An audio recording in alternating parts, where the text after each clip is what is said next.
I pledge allegiance to the flag of the United States of America and to the republic for which it stands, one nation, under God, indivisible, with liberty and justice for all. Welcome to the Vietnam Veterans News Podcast. News of interest about Vietnam veterans from a Vietnam veteran. Now, here's your host, Mac Payne.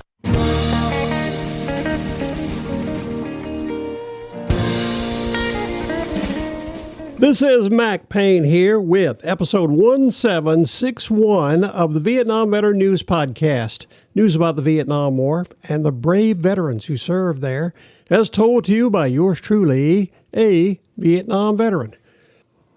On this 76th anniversary of the D-Day invasion that occurred way back in 1944, we are suffering from another enemy.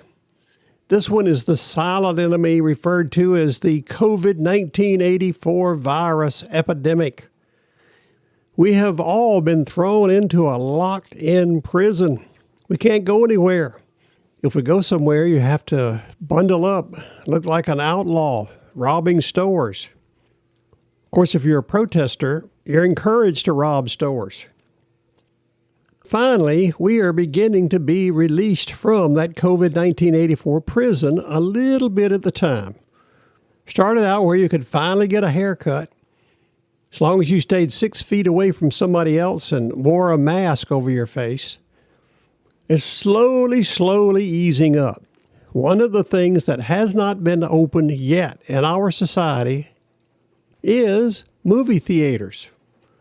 You can't go to one of these new theaters where they are decked out in these very comfortable, easy chairs with lift-up footrest, and they lean back, and it's just wonderful. But you can't go there because they're closed down because of the COVID-1984 virus. I've got good news for you. You can still watch movies. You got Netflix, Amazon movies, and all that.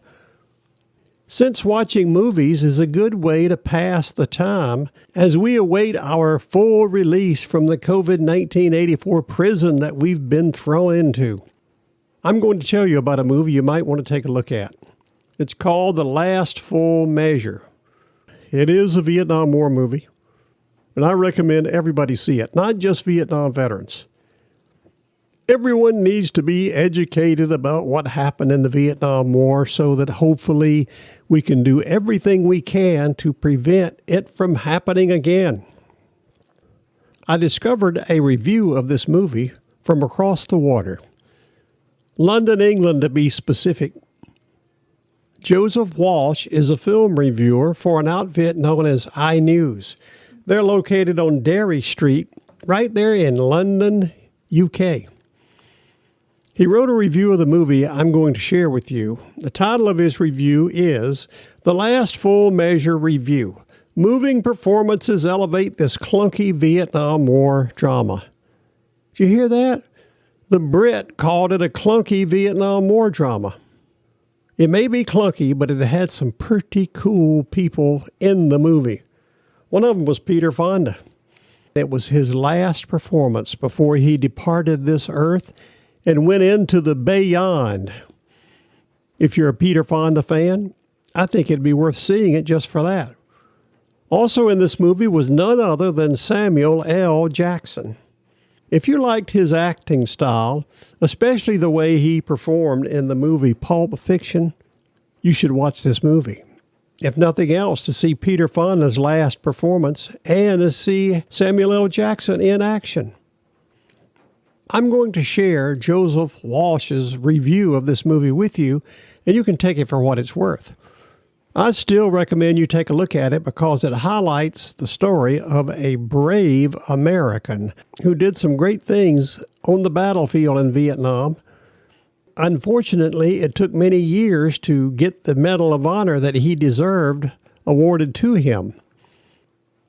But, as I always say, better late than never.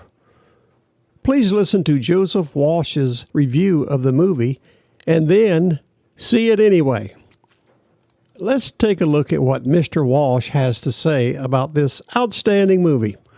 Dateline, London, England. It is impossible to deny the sincerity with which Todd Robinson has approached the true story of William H. Pitsenbarger, a U.S. Air Force Pararescueman who was killed in action while rescuing more than 60 injured soldiers during one of the bloodiest conflicts of the Vietnam War. I don't know how they pick out the bloodiest. Most every conflict over there was bloody. Whether it was the Ai Drang Valley, Operation Delaware, or the invasion of Cambodia, or Khe Sanh, or whatever. They were all bloody. Thank goodness for people like William H. Pitsenbarger. He helped rescue 60 injured soldiers. I will never cease to be amazed at some of the things I saw in Vietnam done by medical personnel. Whether they were aid men on the ground, or whether they were medevac pilots, or whatever. It was an amazing thing. I am so glad Pitsenbarger received a Medal of Honor for what he did over there. I believe many medics over there in Vietnam did things that would justify a Medal of Honor. But it takes a lot of paperwork to get something like that done, and that's why it's such a big deal when somebody does receive a Medal of Honor. Continuing with the review. The setup is familiar for films of this ilk.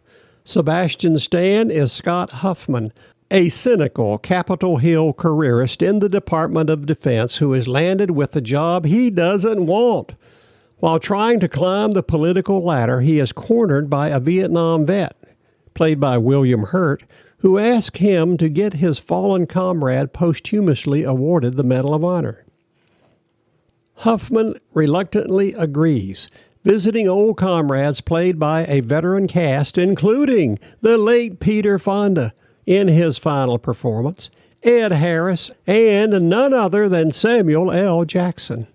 He also meets Pitsenbarger's parents, played by Christopher Plummer and Diane Ladd, whom he discovers have been tirelessly campaigning for 3 decades to get the medal awarded. Slowly but surely, Huffman starts to awaken to the possibility that the world is bigger than himself. Imagine that. The plotting of Robinson's film might be heartfelt, but the plot mechanics clunk and creak, falling into TV movie territory. I'm sorry, Joseph Walsh, but that is a real slap in the face. That's almost like saying the movie went straight to DVD. That's what they would say in the old days. Continuing. Even with the stellar cast, it diminishes the overall impact of this remarkable tale of heroism.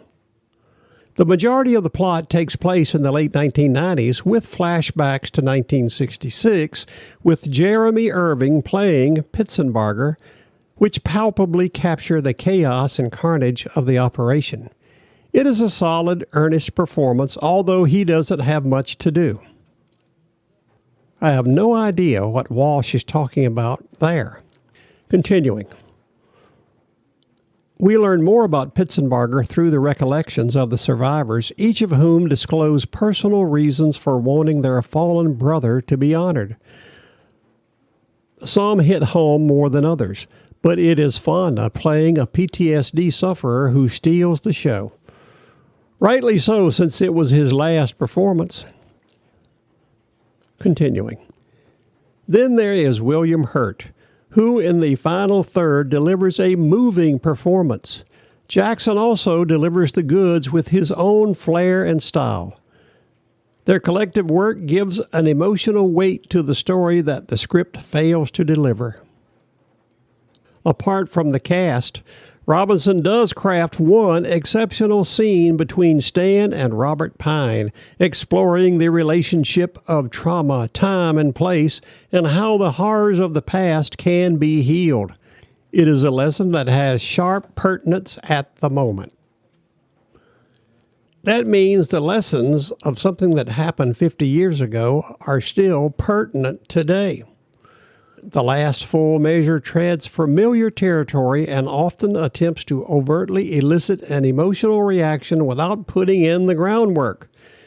In the pantheon of Vietnam movies, It is no great shakes, but the collective impact of the performances is worth catching. Well, thanks a lot, Joseph Walsh, for at least giving that. Well, thanks a lot, Joseph Walsh. Well, thanks a lot, Joseph Walsh, for at least giving the movie that one pat on the back for the collective impact of the performances. Despite what Walsh says, I still recommend you see it. Not only will you see some great acting, but you'll also understand what Vietnam veterans went through during that war. You can buy this movie at Amazon Prime Video, Google Play, and iTunes. If you hold on for a little while, you might be able to see it on Netflix. Whenever or however you see this movie, I guarantee it will expand your knowledge of the Vietnam War and what those brave Americans went through. It'll also verify what I always say about the Vietnam veteran generation. It is as great as any that ever heeded the call of duty from its country. The Last Full Measure movie will definitely verify that contention. That's my opinion, and I'm sticking to it. This is Mac Payne closing out episode 1761 of the Vietnam Veteran News Podcast. Thank you so much for coming to listen to these stories. You are cordially invited to return again soon and often to listen to more that will be coming your way on this podcast, the Vietnam Veteran News.